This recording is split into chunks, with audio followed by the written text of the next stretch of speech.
enfants qui sont tout petits, qui font des crises. On a eu ici des enfants.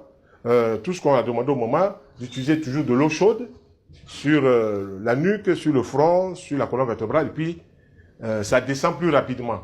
Mais avec une bonne alimentation, de bons fruits au petit déjeuner écrasé, du lait de soja avec du miel, ou bien du lait d'amande avec du miel, pour accompagner avec les fruits, mettons de côté tout ce qui est lait de vache, mettons de côté tout ce qui est viande. La viande excite le cerveau. Donc ça provoque des décharges électriques. Il faut mettre le sucre blanc de côté. Il faut mettre le café de côté. Voilà, dans certains cas c'est bon, dans d'autres ce n'est pas bon. Dans ces cas-là, il faut mettre ça de côté.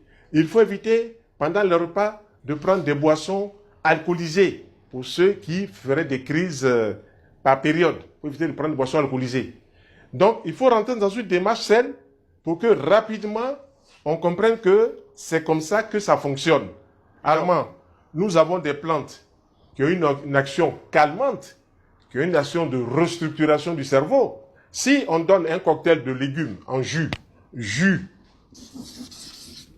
de légumes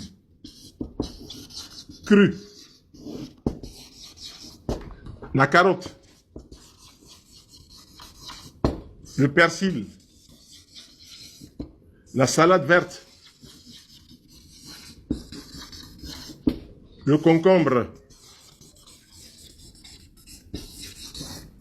Si on donne ces légumes en jus, il faut donner un verre au réveil, on peut donner un verre à midi, on peut donner un verre vers 17 h, on peut donner un verre le soir, par exemple, avant le repas. Donc le soir avant le repas, midi avant le repas, puis le matin avant le repas.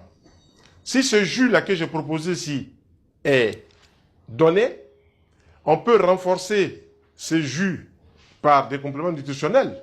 Par exemple, par l'huile de germe de blé.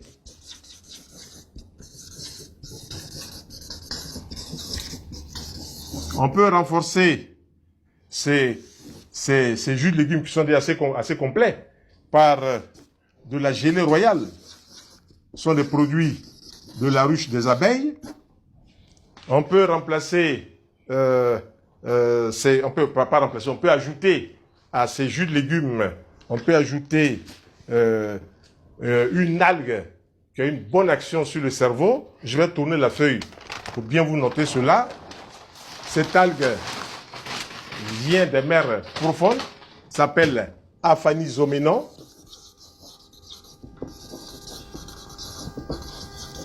Voilà. Aphanizomenon, c'est une plante, une algue qui a la capacité de travailler bien en bien sur le cerveau. Voilà. Et donc bien pourrait utiliser la spiruline et même aussi utiliser le chlorella. Voilà. Donc voici des algues qui sont assez complètes dans leur gamme et qui peuvent apporter beaucoup. Il faut permettre à ces personnes-là de regarder des films qui sont des films apaisants. Il faut leur éviter les films d'horreur. Il faut leur éviter les films de guerre qui peuvent déclencher une émotion en eux et puis déclencher la crise. Donc, on donne des plantes, comme on appelle, que je vais noter, si j'en noté quelques-unes, des plantes pour apaiser le cerveau, la valériane. Des plantes pour apaiser le cerveau, la valériane. Des plantes pour apaiser aussi, retrouver le calme, la verveine. Retrouver le calme, la verveine. Tout ça, c'est des plantes qui ont fait leur preuve dans le temps et l'espace. Les gens ont vérifié cela. Voilà, le passiflore, pour faciliter le sommeil, pour que ces gens dorment et qu'ils reposent leur cerveau. Alors, ça devient intéressant. Le cerveau commence à respirer. Parce qu'il faut donner au cerveau les substances utiles et agréables. Il y a aussi beaucoup d'Ivoiriens aujourd'hui mangent faux, beaucoup d'Africains mangent faux. On mélange trop d'aliments qu'on n'a pas mélangés. Voilà.